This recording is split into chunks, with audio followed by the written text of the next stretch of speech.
والذين يبيتون لربهم سجدا وقياما والذين يقولون ربنا اصرف عنا عذاب جهنم إن عذابها كان غراما إنها ساءت مستقرا ومقاما والذين إذا أنفقوا لم يسرفوا ولم يقتروا وكان بين ذلك قواما والذين لا يدعون مع الله إلها آخر ولا يقتلون النفس التي حرم الله إلا بالحق ولا يزنون ومن يفعل ذلك يلقى أثاما صدق الله العظيم اللهم صل على محمد وعلى آل محمد كما صليت على إبراهيم وعلى آل إبراهيم إنك حميد مجيد اللهم بارك على محمد وعلى آل محمد كما باركت على إبراهيم وعلى آل إبراهيم إنك حميد مجيد বালুচর বাইতুর রহমান জামে মসজিদ ও যুব সমাজের উদ্যোগে আয়োজিত আজকের এই মহতি ইসলামের জলসার সম্মানিত সভাপতি বাজিতপুর ইসলামী কমপ্লেক্সের প্রতিষ্ঠাতা পরিচালক হযরত মাওলানা আব্দুস সুবহান আজহারী দামাত বারাকাতুহু, আজকের মাহফিলের প্রধান মেহমান বা আলোচক, অত্র এলাকার সর্বজন পরিচিত এবং শ্রদ্ধেয় ব্যক্তিত্ব উস্তাজুল উলামা শাইখুল হাদিস আল্লামা বাহাউদ্দিন সাহেব দামাত বারাকাতুহু আজকের মাহফিলে আলোচনা পেশ করবেন তরুণ জনপ্রিয় আলোচক হযরত মাওলানা শরীফুজ্জামান রাজীপুরী দামাত বারাকাতুহু। আলোচনা পেশ করবেন জামিয়া মারকাজুল কোরআন উত্তরা মাদ্রাসার মুহাদ্দিস মুফতি ওবায়দুল্লাহ আল ফাইজি হাফিজাহুল্লাহ। উপস্থিত আছেন আপনাদের কাছের মানুষ, প্রিয় মানুষ, রসে ভরা হুজুর, যার মুখে অনেক রস মজা, আমার ভাই মাওলানা মোশাররফ হোসেন হাফিজাহুল্লাহ, আমন্ত্রিত অন্যান্য অতিথিবৃন্দ, সম্মানিত মুরব্বিয়ান, যুবক ভাইরা, পর্দার আড়াল থেকে শুনছেন, পর্দাশীল মা ও বোনেরা। এসার পরপরই আমার নির্ধারিত সময়ে আমাকে বসতে দিয়েছেন, অনেক ধন্যবাদ মাহফিল কর্তৃপক্ষকে। এই এলাকার মাহফিল মানি আতিকুল্লাহ 11টার পরে, আজ এত আগে এটা মনে অনেকে ভাবতেও পারেনি। আশপাশের মাহফিল গুলো আমাকে চায় যে 11টার আগে না পরে, তো আজ এসার পরে আলহামদুলিল্লাহ আমার কাছে ভালো লাগতেছে। যেহেতু অনেক আলোচক আছে, নির্ধারিত সময়ের ভিতরেই আলোচনা শেষ করা লাগবে। আরবি এটা হাদিস গ্রন্থ আছে, সেই হাদিস গ্রন্থটার নাম হলো জাদুল মাআদ। আল্লামা ইবনুল কাইয়িম লিখেছেন। আল্লামা ইবনুল কাইয়িম তার জাদুল মাআদে 4 নম্বর খণ্ডের 378 পৃষ্ঠায় তার বক্তব্যটা তুলে ধরা হয়েছে। মূলত আরবাতুন তাজলিবুর রিজিক, যে 4টা আমল এমন আছে যে আমলগুলো করলে মানুষের রিজিক বেড়ে যায়। রিজিক বেড়ে যায়। আমরা আরো সহজে বলতে পারি 4 কাজে রিজিক বাড়ে। বলেন কয় কাজে রিজিক বাড়ে? 4 কাজে রিজিক বাড়ে। আমরা কি চাই আমাদের রিজিক বাড়ুক? আমার মনে হয় একজন ব্যাগ করো চাইতো না যে রিজিক কমুক। ঠিক আছে না? প্রতিটা মানুষ রিজিকে বরকত চাবে, এটাই তো স্বাভাবিক। ইমাম সাহেবেরও চাহিদা যে আল্লাহ তুমি রিজিকে বরকত দাও। মুফতি সাহেবের চাহিদা আল্লাহ রিজিক বাড়িয়ে দাও। মুহাদ্দিস সাহেবের চাহিদা আল্লাহ রিজিক বাড়িয়ে দাও। রাজনৈতিক ব্যক্তির চাহিদা আল্লাহ রিজিক বাড়িয়ে দাও। দুনিয়ার প্রতিটা মানুষ রিজিকে বরকত চায়, রিজিকে বৃদ্ধি চায়, সম্পদ বাড়ুক, খাবার যাতে ভালো খেতে পারি, পোশাক যাতে ভালো করতে পারি, প্রয়োজনীয় কাজগুলো যাতে করতে পারি, আল্লাহ সে তৌফিক দাও। আমরা চাই তো? তার মানে হলো আল্লাহ, আমরা আল্লাহর কাছে রিজিক চাই। আর সেই রিজিকের মালিক আল্লাহ নিজে। আল্লাহ বলেন যে রিজিক দেই আমি, বাড়িয়ে দিই আমি, কমিয়ে দিই আমি। রিজিক দেন তিনি, বাড়ানোর মালিকও তিনি, কমানোর মালিকও তিনি। আল্লাহ বলেন ওয়ামা মিন দাব্বাতিন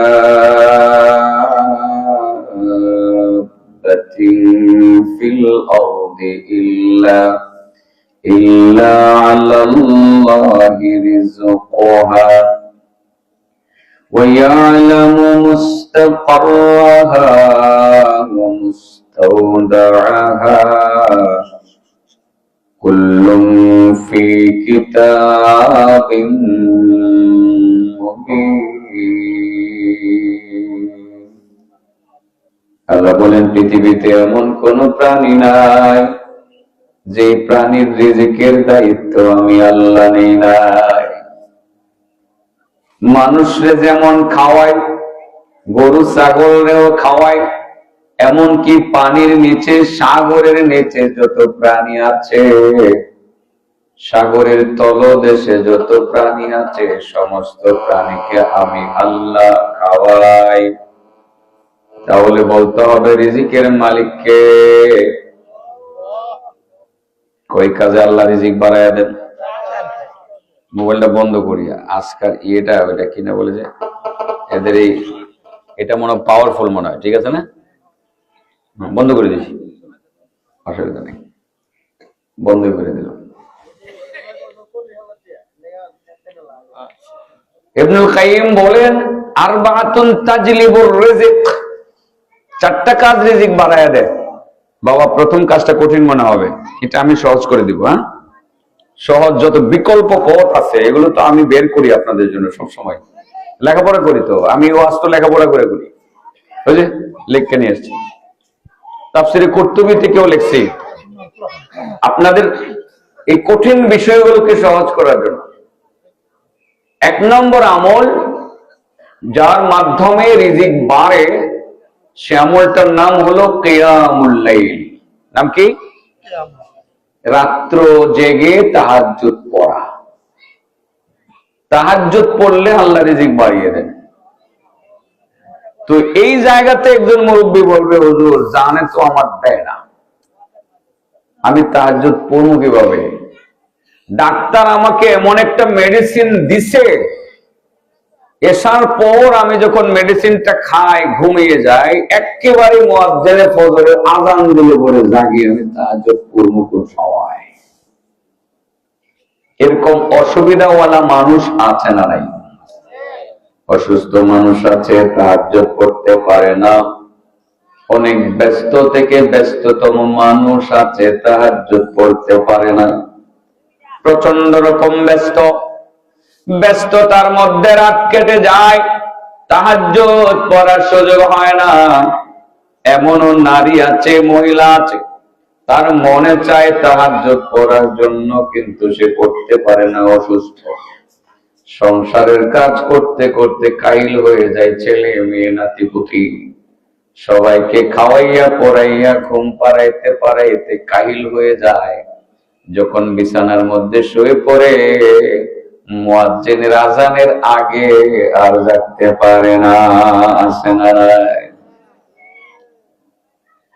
মহান আল্লাহ তাআলা কিন্তু কিয়ামুল লাইলের গুরুত্ব দিয়েছেন কোরআনে, কিয়ামুল লাইলের গুরুত্ব দিয়েছেন মহানবী সাল্লাল্লাহু আলাইহি সাল্লাম হাদিসে। আল্লাহ বলেন, ওয়া ইবাদুর রহমান আল্লাযীনা ইয়ামশুনা আলাল আরদি হাওনা ওয়া ইযা খাতাবাহুমুল জাহিলুনা ক্বালু সালামা والذين يبيتون لربهم سجدا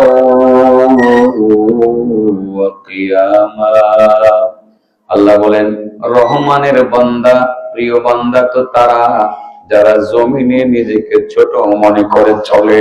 প্রিয় বান্দা তো তারা যারা মানুষের আক্রমণাত্মক ভাষার জবাব তারা সালাম দিয়া দেয়। মূর্খরা যখন গালি দেয়, সেই গালির জবাব তখন আল্লাহর প্রিয় বান্দারা সালাম দিয়া দেয়। আর আল্লাহর প্রিয় বান্দা তারা যারা রাত্র কাটাইয়া দেয় সেজদা অবস্থায়, কিয়াম অবস্থায়, তার মানে তাহাজ্জুদ পড়ে। এখানে আল্লাহ তার প্রিয় বান্দাদের পরিচয় দিয়েছেন, প্রিয় বান্দা তো তারা যারা তাহাজ্জুদ পড়ে। আল্লাহ অন্য জায়গায় বলেন, ওমিনাল লাইলি ফাতাহাজ্জাব বিহি নাফিলাতাল লাকা আসা আইয়াবআসাকা রাব্বুক আসা আইয়াবআসাকা রাব্বুকা মাকামান মাহমুদা। নবী রাতের কিছু অংশে তুমি তাহাজ্জুদ করো, তাহাজ্জুদ করো, তাহাজ্জুদ পড়ো। আল্লাহ তাহাজ্জুদ পড়ার হুকুম করেছেন। অন্য জায়গায় কিয়ামুল লাইল পালন করার জন্য, কিয়ামুল লাইল করার জন্য নির্দেশ দিয়েছেন। যারা কিয়ামুল লাইল করবে, তাহাজ্জুদ যারা করবে, মহান আল্লাহ তাআলা সব সময় তাদের রিজিক বাড়িয়ে দিতে থাকবে। প্রশ্ন তো বাবা এই জায়গায়, আমি কথাটা ঘুরাইতেছি কিনা জানেন? বিকল্পটা কেন বলতেছি না বুঝতেছে? আমার লোকটি আইসে না, এটি আইতাছে মানে এখন কয়ে লাইলে বলে হ্যাঁ ঠকবো, আর 1 মিনিট পরে কই, আর 1-1.5 মিনিট ওই দায় করবো, আইতাছে তো সমানে। একটু ঘোরানোর মধ্যে আসছি আর কি, বুঝছে শুনে ওয়াজ করুন। আপনারা আমার দিকে চাই রয়েছেন, আমি তো দেখতেছি যে আইতাছে, যে উল্কার মতো আইতাছে। এটি তো ঠকবো, টাইমটা লেখা থাকলে আবার আগে আগে বলবি। হ্যাঁ ঠিক আছে না, ঠকায় আপনি। সেখানে প্রশ্ন আছে বাবা, এবার বলে দেই। অনেকে অসুস্থ, তাহাজ্জুদ পড়তে পারে না। এই যে লোকটা অসুস্থ, ঠিক না? এই লোকটা অসুস্থ, তাহাজ্জুদ পড়তে পারে না, পারলেও প্রতিদিন পারে না। ওষুধের প্রভাবে জাগতে পারে না, ব্যস্ততার কারণে পড়তে পারে না। প্রিয় নবী রাসূল সাল্লাল্লাহু আলাইহি ওয়াসাল্লাম বিকল্প বলে দিয়েছেন, বিকল্প। আব্দুল্লাহ ইবনে আব্বাস রাদিয়াল্লাহু তাআলা আনহুমা থেকে বর্ণিত হাদিস শুরু হয়ে গেল। মনে রাখবেন এই কথাটা সারা জীবনের জন্য মনে রাখবেন, ভুলবেন না। আজকে থেকে মাথায় ঢুকাইবেন, মরণ পর্যন্ত মাথার ভিতরে থাকবে, আমলে থাকবে, ভুলবেন না। আব্দুল্লাহ ইবনে আব্বাস বলেন, প্রিয় নবী রাসূল কারীম সাল্লাল্লাহু আলাইহি ওয়াসাল্লাম বলেছেন, মান সাল্লা রাকাতাইন আও আকসারা বাদাল ইশা ফাকাদ বাতাল্লাহু সাজিদাও ওয়া কায়িমা।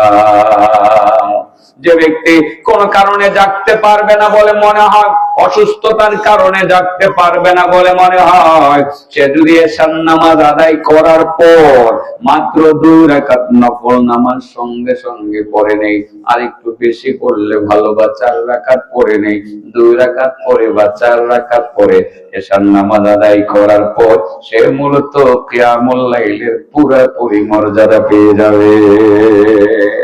আপনি তাহাজ্জুদের নেকি পাইয়া যাইবেন।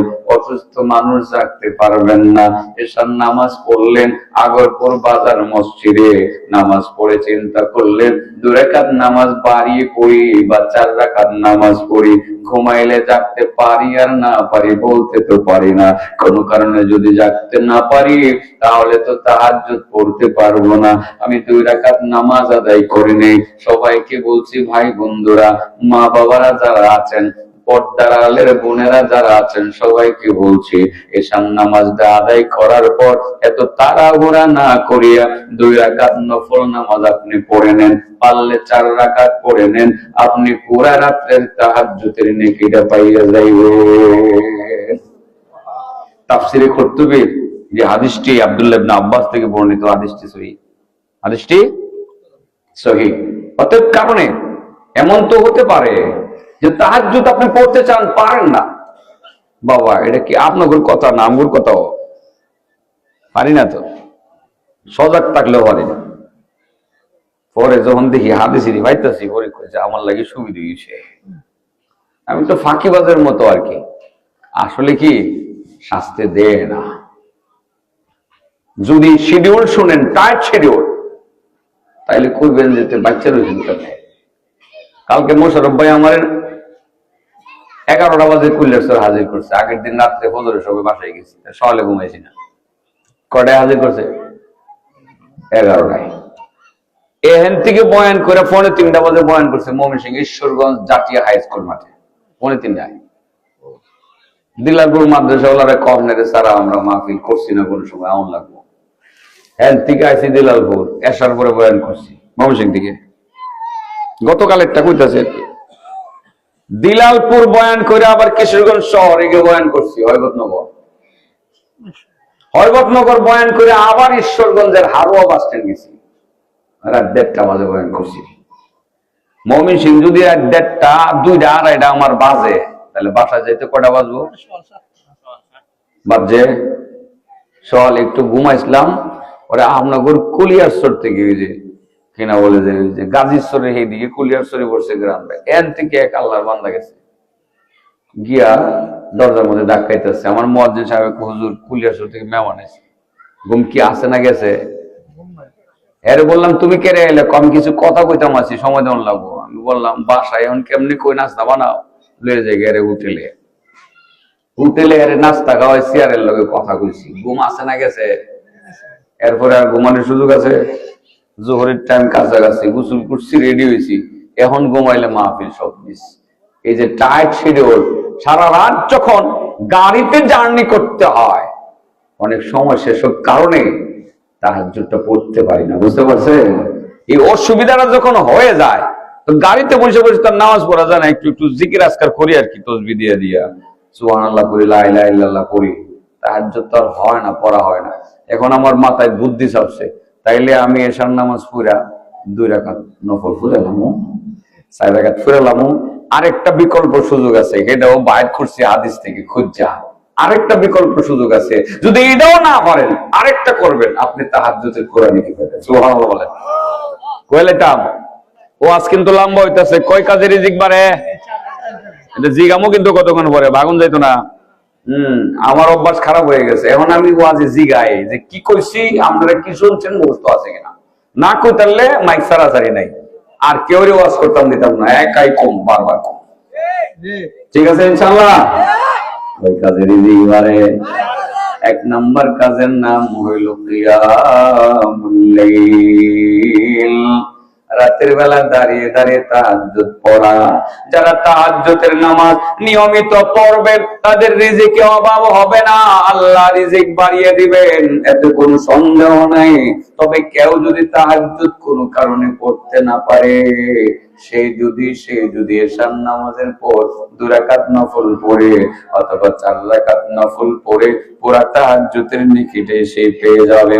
তাছাড়া আল্লাহর নবী রাহমাতুল লিল আলামিন আরেকটা কথা বলেন, এটা বলার আগে আমার সাথে সাথে একটু তিলাওয়াত করেন।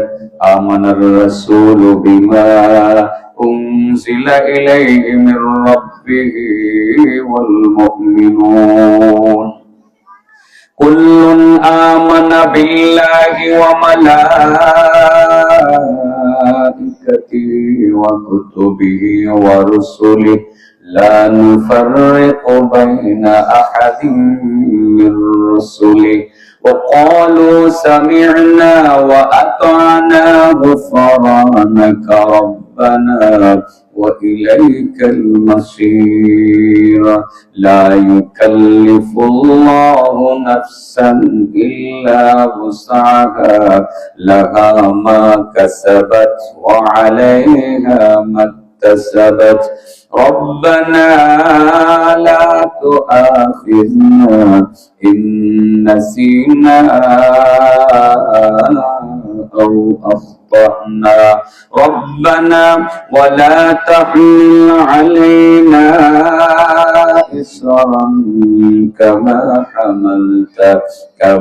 حملته على الذين من قبلنا ربنا ولا تحملنا ما لا طاقة لنا به واعف عنا واغفر لنا وارحمنا أنت مولانا فانصرنا على القوم الكافرين পড়ছেন? হ্যাঁ, যারা পড়ছেন না শুনছেন না, সমস্যা অনেক সওয়া শুনছ সমান সমান। এটা একটা বিকল্প। প্রিয় নবী মুহাম্মদ মুস্তাফা সাল্লাল্লাহু আলাইহি ওয়াসাল্লাম বলেন, এই পৃথিবী সৃষ্টির 4000 বছর আগে মহান আল্লাহ তাআলা তার আরশের কোন একটা স্পটে সূরা বাকারার এই 2টা আয়াত, শেষ 2টা আয়াত লিখে রেখেছিলেন। তখন এই পৃথিবী নাই, আমার নবী দুনিয়াতে নাই, নবীর উপরে কোরআনও নাজিল করা হয় নাই। কোরআন তো আল্লাহর কাছে আগেই ছিল, ঠিক না বেঠি? কোরআনে সূরাতুল বাকারার শেষ 2টা আয়াত মহান আল্লাহ আরশের কোন একটা স্পটে লিখে রেখেছিলেন। লিখে তার নবীকে বলে রেখেছিলেন, ও নবী, তুমি দুনিয়াতে যাইবা, তোমার উপরে কোরআন নাজিল হবে, সূরা বাকারার শেষ 2টা আয়াত নাজিল হবে।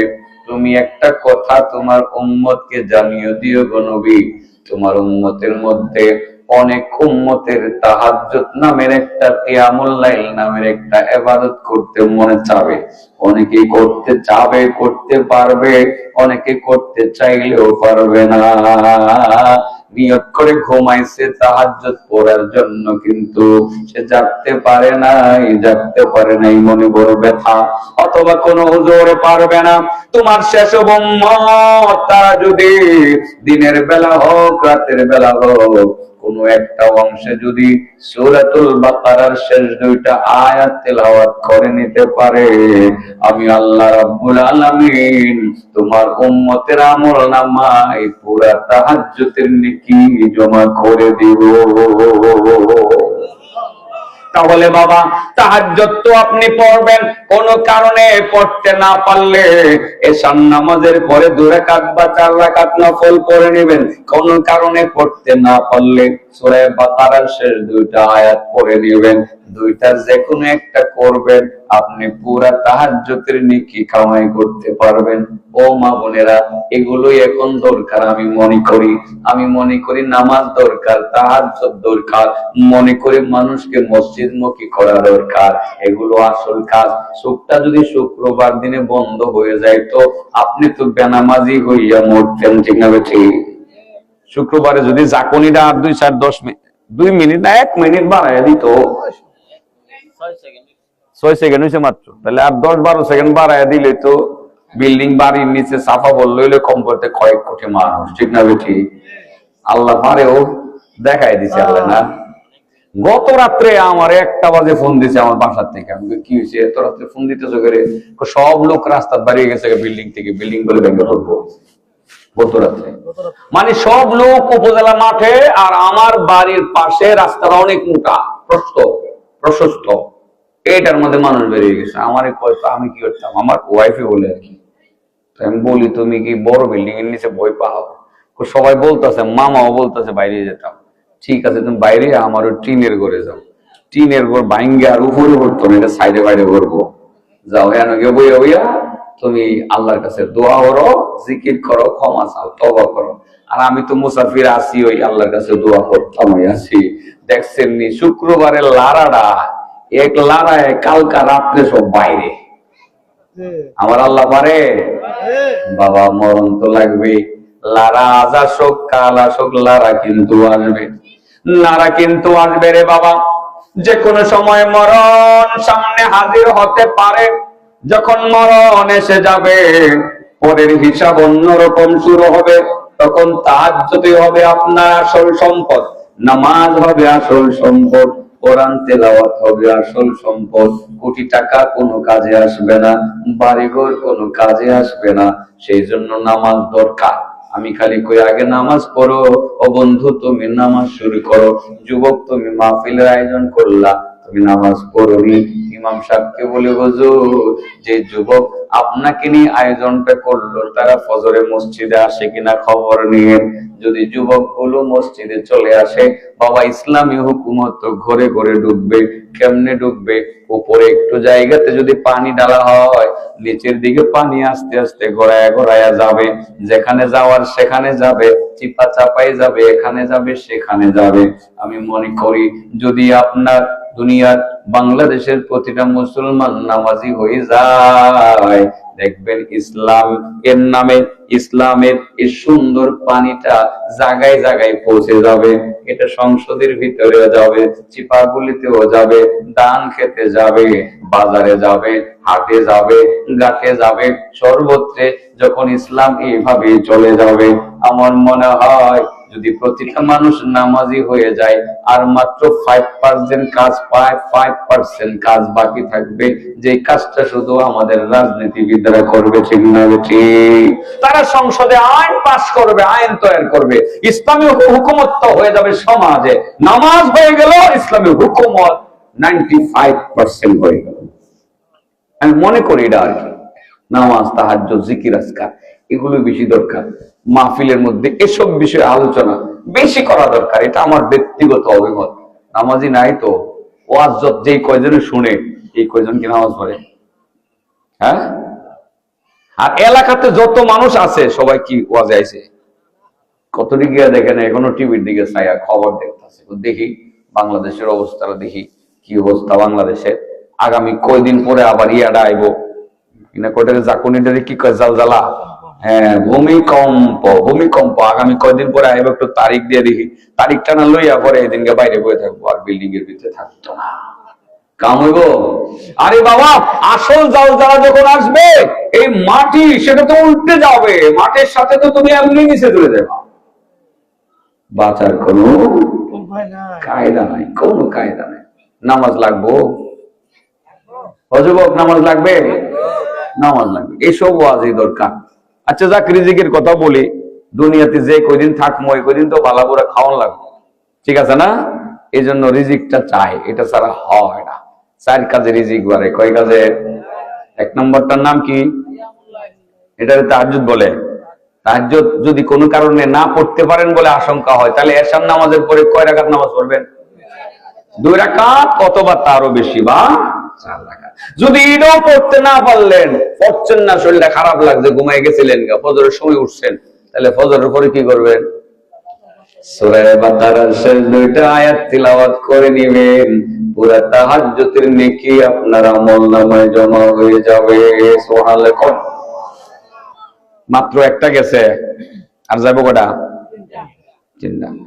2 নম্বর আমল, যার দ্বারা রিজিক বাড়ে। শুধু রিজিক বাড়ে না রে বাবা, এর দ্বারা রিজিকও বাড়ে, সম্পদও বাড়ে, ব্যবসাও বাড়ে। সুবহানাল্লাহ বলেন। 2 নম্বর, আমলটা এমন আমল যে আমল করলে জমিনে ফসল বাড়ে। 2 নম্বর আমল এমন আমল যে আমল করলে পানির ব্যবস্থা হয় বড় দ্রুত। 2 নম্বর আমলটা এমন আমল যে আমল করলে পরে আল্লাহ ছেলে মেয়ে দেয়, ছেলে মেয়ের অভাব দূর করে। 2 নম্বর আমল তো এমন আমল যে আমল করলে মনের আশা পূরণ হইয়া যায়। যুবকরে কত আশা লিয়ে ঘুরতেছে। আমার যুবকদেরকে আজকে বেশি দেখতেছি, হুজুর 10 লাখ টাকা জমা দিয়ে বসে রয়েছি, এখনো যাইতে পারতেছি না ইটালি। আরেক যুবককে হুজুর 4.5 লাখ টাকা জমা দিছি, আরো 6 মাস আগে সৌদি আরবে যাবো, রিয়াদে যাবো, দোকানে চাকরি করবো, ভিসাটা এখনো লাগছে না, মনে বড় আশা। আরেক যুবক কয় হুজুর মনে বড় আশা ছিল নেককার দিনদার মাইয়া একটা বিয়ে করবো, ভালো মায়া তো পাই না, খালি বেপরদা নারী পাই। ফেসবুকে পরিচিত যারা সব দিয়ে এগুলো সুলটু উল্টো ভালো না। হুজুর গো নেককার সুন্দরী দিনদার একটা মাইয়া বিয়া করতাম চাই, এটারে মনের আশা কয়। কি কয়? মনের আশা। 2 নম্বর আমলটা এমন আমল যে আমল করলে মহান আল্লাহ মনের আশা পূরণ কইরা দেয়। 2 নম্বর আমল এমন আমল যে আমল করলে ব্যবসায় বরকত হয়, দোকানে বরকত হয়, কামায়ে বরকত হয়, মনের আশা পূরণ হয়। কিসের আশা পূরণ হয়? মনে আশা নাই এমন লোক আছে কেউ? এই বুড়া চাচা 80 বছরের বুড়া চাচার জিজ্ঞাসা করে দেন আশা আসেনি? না, বেশি আশা নাই, একটা আশা আছে, যদি নাতিদারে আলেম মুফতি মুহাদ্দিস বানায় যায় তাও এমন একটা আশা। কিন্তু তাহে কম বেশ তাহে না, তাহে। 2 নম্বর আমল এমন আমল যে আমল করলে রিজিকে বৃদ্ধি পায়, এমন আমল যে আমল করলে ব্যবসা বাণিজ্যে বৃদ্ধি পায়, যে আমল করলে সন্তানাদি বৃদ্ধি পায়, যে আমল করলে মনের আশা পূরণ হয়। সে আমলের নাম হইল কাসরাতুল ইস্তিগফার, বেশি বেশি আস্তাগফিরুল্লাহ বলা।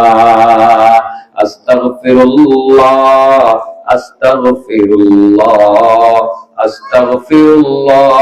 আল্লাহর কসম করে আমি বলতে পারি, আস্তাগফিরুল্লাহ পড়বেন, আল্লাহ আপনারে অভাব দিবে না। আস্তাগফিরুল্লাহ পড়বেন, সম্পদে বরকত হবে। আস্তাগফিরুল্লাহ পড়বেন, পেরেশানি দূর হবে। আস্তাগফিরুল্লাহ পড়বেন, সন্তান হয় না, সন্তান হবে।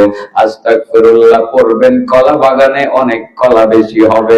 আস্তাগফিরুল্লাহ পড়বেন, ধানের জমিনে ধান বেশি হবে।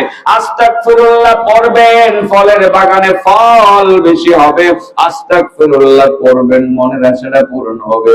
দোস্ত তুমি বড় পেরেশান, অনেক পেরেশান, 100 টাকা নিয়ে ইমাম সাহেবের কাছে গেছে, হুজুর মনের আশাটা পূরণ হইতেছে না, হুজুর গো দোয়া করে দেন, এটাও কবুল হইছে না।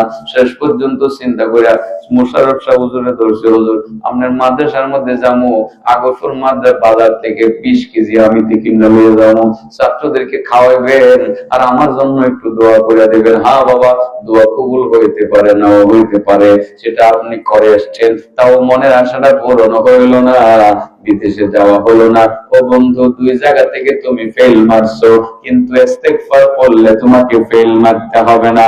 ও বন্ধু, আমি তোমারে বয়লা দিলাম, তুমি এখন থেকে ইস্তেগফারের আমল শুরু করো। সকাল সন্ধ্যায়, দুপুর নাই, রাত নাই, যখন এই সুযোগ হবে তখনই বলবো আস্তাগফিরুল্লাহ, আস্তাগফিরুল্লাহ, আস্তাগফিরুল্লাহ। তুমি যখন আমলটা চালায়া যাইবা, দেখবা কিছুদিনের মধ্যে বুঝতেই পারবা না, আল্লাহ তোমার মনের আশাটা পূরণ করে দিব। আল্লাহ বলেন, ফাকুলতুস্তাগফিরু রাব্বাকুম ইন্নাহু কানা গাফফারা ইউরসিলিস সামাআ عليكم مدرارا ويمددكم بأموال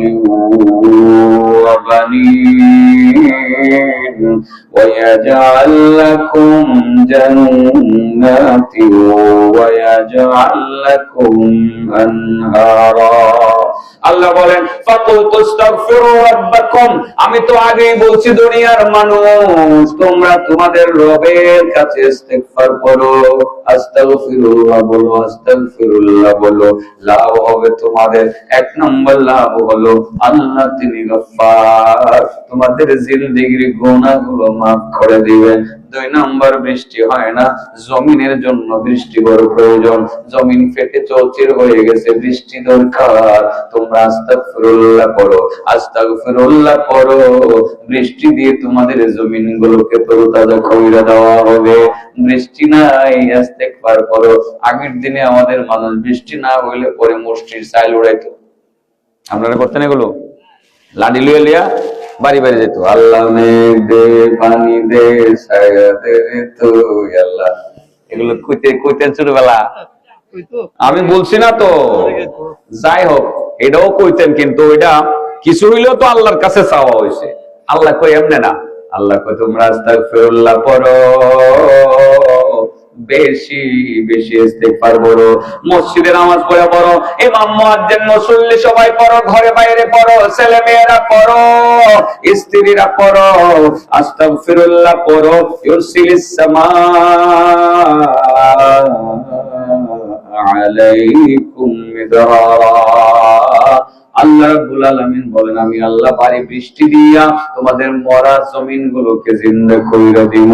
ওয়ায়ুমদিদকুম বিআমওয়াল, মাল বাড়ায়া দিব, রিজিক বাড়ায়া দিব। আল্লাহর কথাই তো, ইস্তেগফার বললে কি বাড়ায় দিব? রিজিক বাড়ায় দিব। লাভ হইব বেশি ব্যবসার মধ্যে, কইতেন পারতেন না কেমনে যে লাভটা হইয়া গেছে।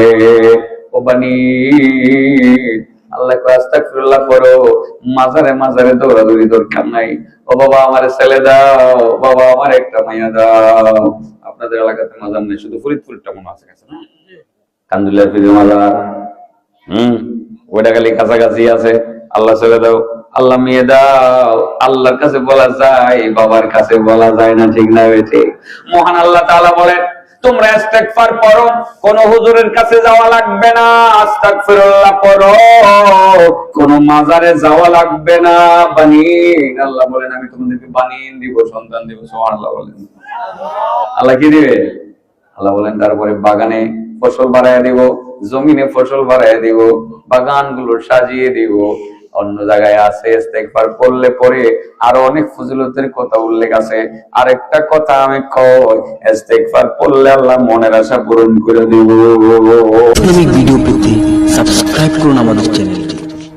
আলাউদ্দিন আইএমসি মিডিয়া, কুরআন হাদিসের কথা বলে, সত্যের দিকে আহ্বান করে।